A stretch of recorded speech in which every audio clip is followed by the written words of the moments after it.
Autobiografia de um Yogi. Áudio 12. Capítulo 10. Encontro com o meu mestre, Shri Yukteswar. Abre aspas. A fé em Deus pode produzir qualquer milagre, menos um: passar em exames sem haver estudado. Fecha aspas.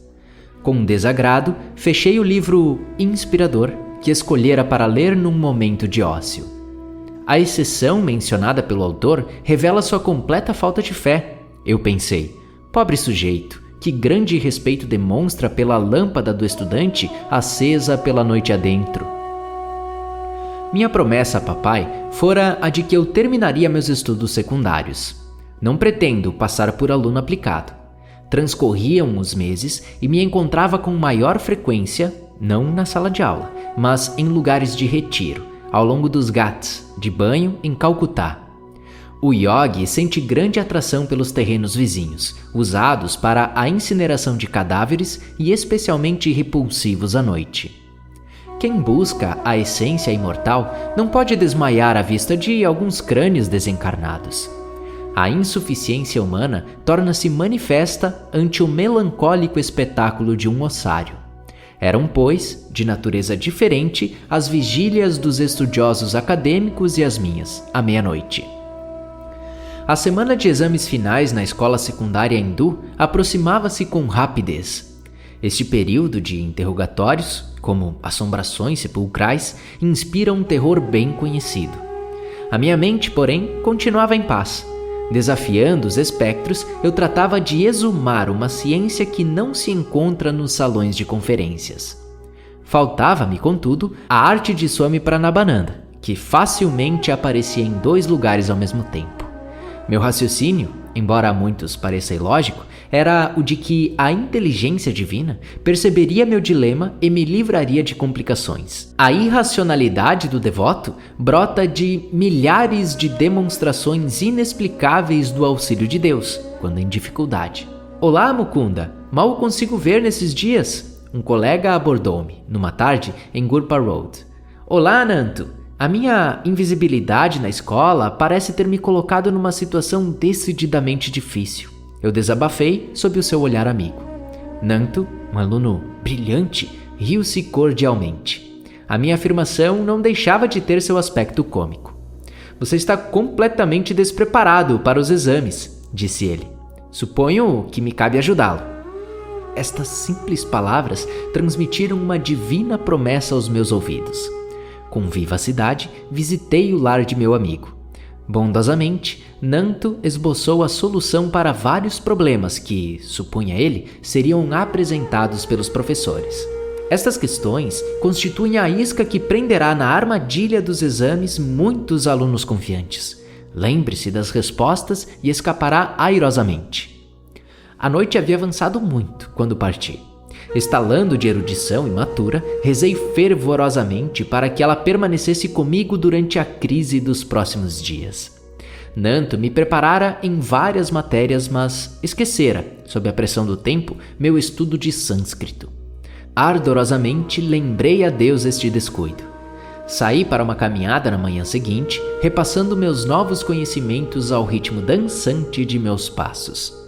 Ao tomar um atalho, entre as ervas de um quarteirão não construído, meu olhar caiu sobre algumas folhas soltas e impressas. Agarrei-as, triunfante.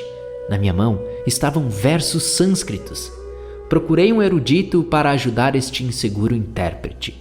Sua esplêndida voz encheu o ar com a beleza melíflua do antiquíssimo idioma. Sânscrita, polida, completa. O sânscrito é a irmã mais velha de todas as línguas indo-europeias. Seu alfabeto chama-se Devanagari, literalmente moradora divina. Quem conhece a minha gramática conhece Deus. Panini, um grande filósofo da antiga Índia, prestou este tributo à perfeição matemática e psicológica do sânscrito. Quem puder retraçar a pista da linguagem até suas origens deve, em verdade, terminar onisciente. É pouco provável que estes versículos excepcionais o ajudem na prova de sânscrito. O erudito rejeitou-os com ceticismo. Mas a familiaridade com aquele poema específico habilitou-me no dia seguinte a passar no exame de sânscrito. Graças ao lúcido auxílio de Nanto, obtive também, em todas as matérias, grau mínimo para a aprovação. Papai teve a alegria de ver-me cumprir minha palavra, pois concluí o curso secundário. Meu reconhecimento alçou velozmente a Deus, cuja orientação única percebi naquela visita à casa de Nântia e aquele trajeto inusitado pelo terreno baldio coberto de detritos. Deus, em dupla travessura, dera expressão a seu plano oportuno para salvar-me. Folheei então o livro posto de lado anteriormente, cujo autor negara a Deus a primazia nas salas de exame. Não pude evitar o riso após meu próprio e silencioso comentário. Eu apenas aumentaria mais a confusão deste indivíduo se eu lhe contasse que a meditação em Deus entre cadáveres é um caminho curto para o diploma de escola secundária. Em minha nova dignidade, planejei abertamente deixar o lar paterno. Em companhia de um jovem amigo, Jitendra Mazumdar, decidi ingressar num eremitério Mahamandal, em Benares, de Sri Bharat Dharma Mahamandal, para receber sua disciplina espiritual. Sobre Jitendra Mazumdar. Não era Jatinda, Jatin Ghosh, que será lembrado por sua oportuna aversão aos tigres. A desolação apoderou-se de mim certo dia, ao pensar que me separava de minha família.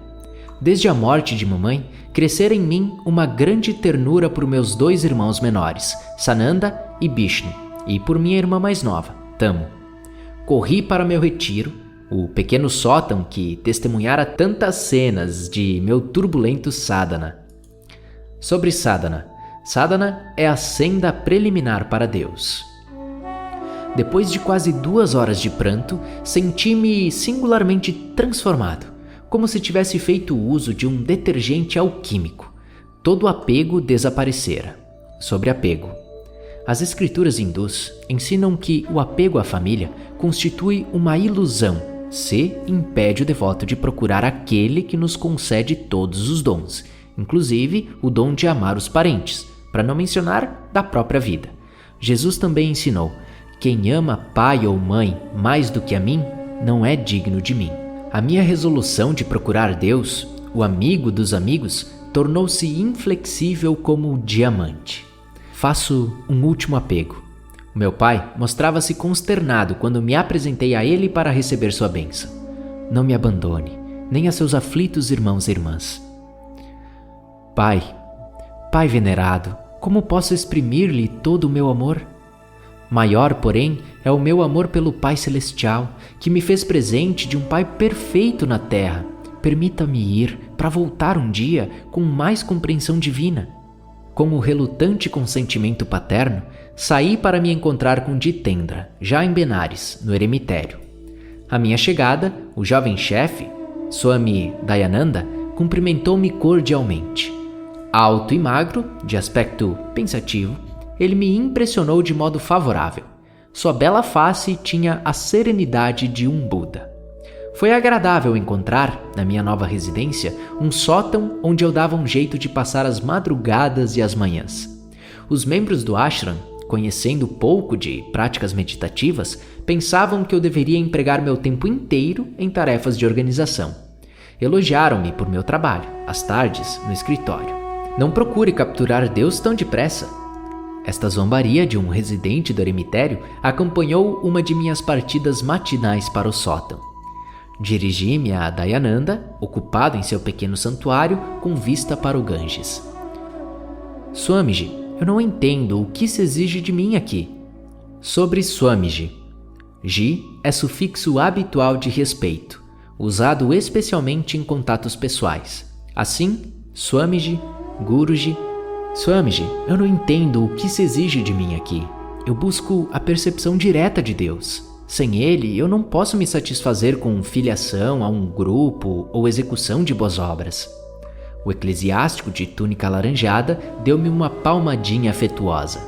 Arremedando uma censura, repreendeu alguns discípulos que estavam próximos. Não aborreçam Mukunda, ele aprenderá nossos costumes. Cortesmente, ocultei minhas dúvidas. Os estudantes deixaram a sala, sem se mostrarem visivelmente humilhados pela reprimenda. Dayananda tinha ainda outras palavras para mim. Mukunda, Eu vejo que seu pai lhe envia dinheiro regularmente. Devolva-o, por favor.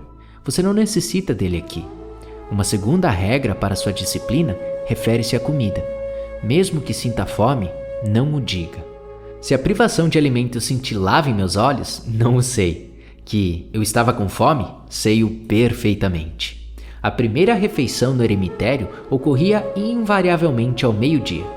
Na minha casa, eu fora acostumado a tomar um substancioso lanche às 9 da manhã.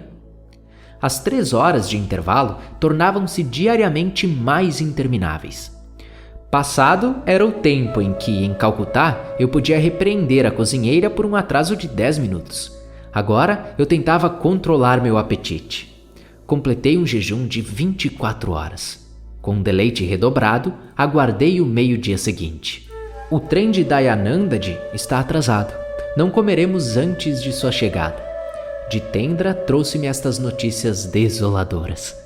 Num gesto de amável acolhida ao Swami, cuja ausência se prolongara por 2 semanas, prepararam-se muitas iguarias. No ar se difundia um aroma apetitoso. Só este me sendo oferecido, que outra coisa poderia o engolir senão meu orgulho pelo jejum de ontem? Deus Senhor, apressa o trem! O provedor divino, eu pensei, dificilmente poderia ser incluído na proibição com que Dayananda me silenciara. A atenção de Deus concentrava-se, entretanto, em algum outro lugar. O relógio, em andar penoso, cobria as horas. A escuridão descia quando nosso dirigente entrou pela porta. Cumprimentei-o com transparente alegria. Dayanandadi tomará banho e meditará antes de podermos servir a refeição. Jitendra aproximou-se de mim outra vez, como pássaro de mau agouro. Eu estava à beira de um colapso. O meu jovem estômago, desabituado à privação, protestava com vigor corrosivo. Imagens que eu vira, de vítimas da fome, repassavam diante de mim como almas penadas. O próximo falecimento por inanição em Benares é previsto para este eremitério, e agora mesmo, eu pensei. A ameaça condenatória foi sustada às 21 horas. Enfim, soava a convocação para a ambrosia. Em minha memória, permanece nítida aquela refeição noturna, como uma das horas perfeitas de minha vida. A absorção intensa não me impediu de observar que Dayananda comia com o espírito ausente. Ele estava, evidentemente, acima de meus prazeres grosseiros. Swamiji, o senhor não tinha fome? Venturosamente saciado, eu me encontrava a sós com o dirigente em sua sala de estudos. Primeiro, sim, respondeu ele. Passei os últimos 4 dias sem comer nem beber. Nunca me alimento nos trens, saturados como estão, de vibrações heterogêneas de gente mundana. Observo rigorosamente as regras chástricas dos monges de minha ordem. Sobre as regras chástricas. Pertencente aos Shastras, literalmente livros sagrados, compreendendo 4 classes de escrituras, Shruti, Smriti, Purana e Tantra, esses tratados abrangem todos os aspectos da vida religiosa e social, os campos do direito, medicina, arquitetura, arte, etc. Os Shrutis são os Vedas, escrituras diretamente ouvidas ou reveladas. Smritis, ou lendas rememoradas, vieram a ser escritas num passado remoto, sob a forma do mais longo dos poemas épicos, o Mahabharata e o Ramayana. Os 18 Puranas são, ao pé da letra, alegorias antigas. Tantras literalmente significam ritos ou rituais. Estes tratados transmitem verdades profundas sob o véu de um minucioso simbolismo. Certos problemas nossos, o de organização de nosso trabalho, permanecem em minha mente. Esta noite eu negligenciei meu jantar. Por que a pressa? Amanhã tratarei de fazer uma refeição mais completa. A minha vergonha era tanta que me sufocou. Mas o dia de tortura que eu passara não fora tão facilmente esquecido. Arrisquei outro comentário. Swamiji, sinto-me embaraçado em seguir suas instruções. Supondo que eu nunca peça e que ninguém me dê comida, eu morrerei de inanição. Pois então morra. Este conselho alarmante explodiu no ar. Morra se for preciso, Mukunda. jamais acredite que você vive pelo poder do alimento e não pelo poder de Deus. Ele, o Criador de toda espécie de nutrição, Ele que conferiu o apetite, providenciará os víveres para seu devoto. Não pense que é o arroz que o sustenta, nem que o dinheiro ou os homens garantem sua subsistência. Poderiam eles ajudá-lo se Deus lhe tirasse todo o sopro da vida? Eles são apenas instrumentos divinos. É por alguma habilidade sua que a comida digere em seu estômago? Use a espada do seu discernimento, Mukunda. Corte os elos dos agentes intermediários e perceba a causa única. Senti estas incisivas palavras me penetrarem até a medula dos ossos. Desvanecia-se uma secular ilusão de que os imperativos do corpo suplantam os da alma. Naquela hora e lugar, saboreei a integral suficiência do espírito. Em quantas cidades estrangeiras, em minha vida posterior de viagens incessantes, tive ocasião de pôr à prova a serventia desta lição, aprendida num eremitério de Benares. O único tesouro que me acompanhou desde Calcutá foi o talismã de prata do Sado, legado a mim por mamãe. Guardando-o durante anos, eu o tinha agora cuidadosamente escondido em meu quarto do ashram. Para renovar a minha alegria com o testemunho do amuleto, abri certa manhã a caixa fechada. A cobertura estava intacta, mas o talismã havia desaparecido. Com pesar, rasguei seu invólucro e certifiquei-me, inequivocadamente. De acordo com a predição, desvanecera-se no éter donde o Sado o fizera vir. Minhas relações com os discípulos de Dayananda pioraram constantemente. Os residentes se indispunham comigo, feridos com meu decidido isolamento. Aderindo rigorosamente à meditação no verdadeiro ideal, e por este eu deixara meu lar e todas as ambições mundanas, eu atraía críticas superficiais de todos os lados. Dilacerado de angústia espiritual, entrei certa madrugada no sótão, resolvido a orar até que uma resposta me fosse concedida. Misericordiosa Mãe do Universo, ensina-me tu mesma, através de visões, através de um guru enviado por ti. Horas decorreram sem que minhas súplicas, pontilhadas de soluços, tivessem resposta. De súbito, senti-me como se fosse erguido corporalmente a uma esfera ilimitada. Teu mestre vem hoje. Uma celeste voz feminina veio de todas as partes e de parte nenhuma. A sublime experiência foi interrompida por um grito proveniente de um lugar definido. Um jovem clérigo, com o apelido de Rabu, chamava-me da cozinha ao rés do chão. Mukunda, chega de meditação. Precisam de você para uma incumbência. Em outro dia, eu teria provavelmente respondido com impaciência. Agora, enxuguei minha face entumecida pelas lágrimas e mansamente obedeci à intimação. Juntos, Rabu e eu saímos para um distante mercado, na seção Bengali de Benares. O sol inclemente da Índia ainda não chegara ao zênite, enquanto fazíamos nossas compras nos bazares. Abríamos caminho através da colorida miscelânea de donas de casa, guias, sacerdotes, viúvas trajadas com simplicidade, brahmanes com ar de dignidade e ubíquos touros sagrados. Enquanto Rabu e eu prosseguíamos, voltei minha cabeça para examinar uma viela estreita, imperceptível.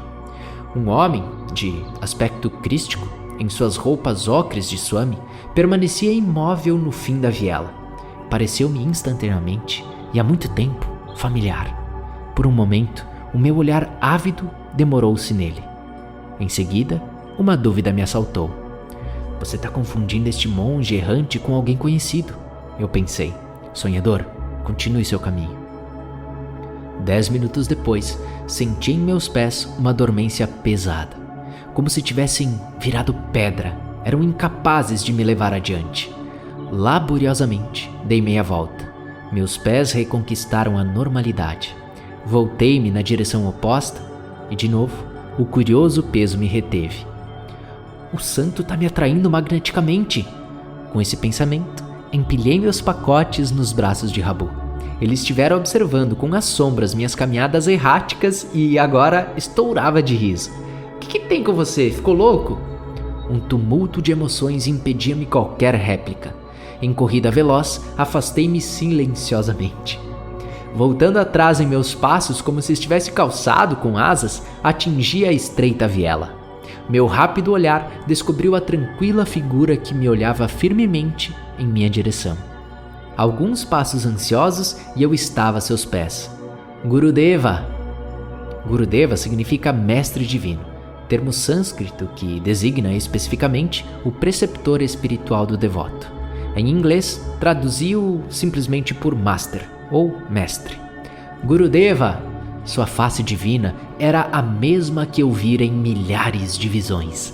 Estes olhos de Alcione, numa cabeça leonina com barba em ponta e mechas de cabelo flutuante, haviam frequentemente assomado na escuridão de meus devaneios noturnos, penhor de uma promessa que eu não compreendera inteiramente.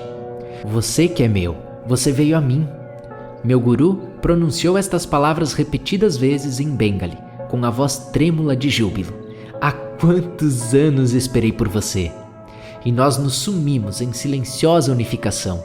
As palavras nos pareciam da mais grosseira superfluidade. A eloquência fluía em cântico insonoro do coração do mestre ao do discípulo. Como uma antena de incontestável percepção interior, senti que meu guru conhecia Deus e me levaria até ele. A obscuridade de minha presente vida desvaneceu-se numa frágil madrugada de memórias pré-natais.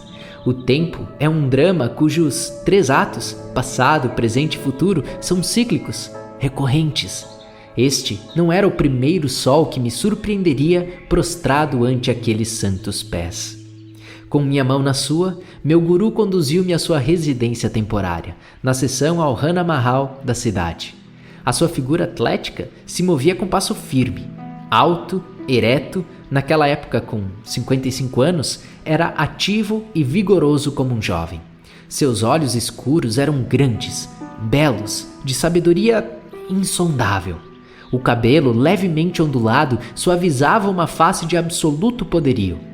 A força mesclava-se sutilmente com a gentileza. Enquanto nos aproximávamos do terraço de pedra de uma casa sobranceira ao Ganges, ele me disse afetuosamente: eu lhe darei meu eremitério e tudo quanto possuo. Senhor, vim para obter sabedoria, percepção de Deus. Estes são, de seus tesouros, os que eu busco. O rápido crepúsculo da Índia tingiu-se de meias tintas, antes que meu mestre falasse outra vez. Seus olhos concentravam insondável ternura. Dou-lhe meu amor incondicional. Palavras preciosas. 1/4 de século decorreu antes que eu tivesse outra prova verbal de seu amor. Seus lábios eram estranhos à veemência. O silêncio condizia com seu coração oceânico. Você me dará o mesmo amor incondicional? Ele demorou em mim, os olhos cheios de infantil confiança. Amá-lo-ei eternamente, Gurudeva! O amor comum é egoísta, obscuramente enraizado em desejos e satisfações. O amor divino é incondicional, ilimitado, imutável. As volubilidades do coração humano desaparecem para sempre ao toque extasiante do puro amor. Ele acrescentou humildemente: se algum dia você assistir à minha queda do estado de percepção de Deus, por favor, prometa-me colocar minha cabeça em seu colo e ajudar-me a voltar ao amado cósmico que ambos adoramos. Ergueu-se então, na sombra que se adensava, e guiou-me a uma das peças no interior da casa. Enquanto comíamos mangas e doces de amêndoas, foi discretamente entremeando, em sua conversação, um conhecimento íntimo de minha natureza.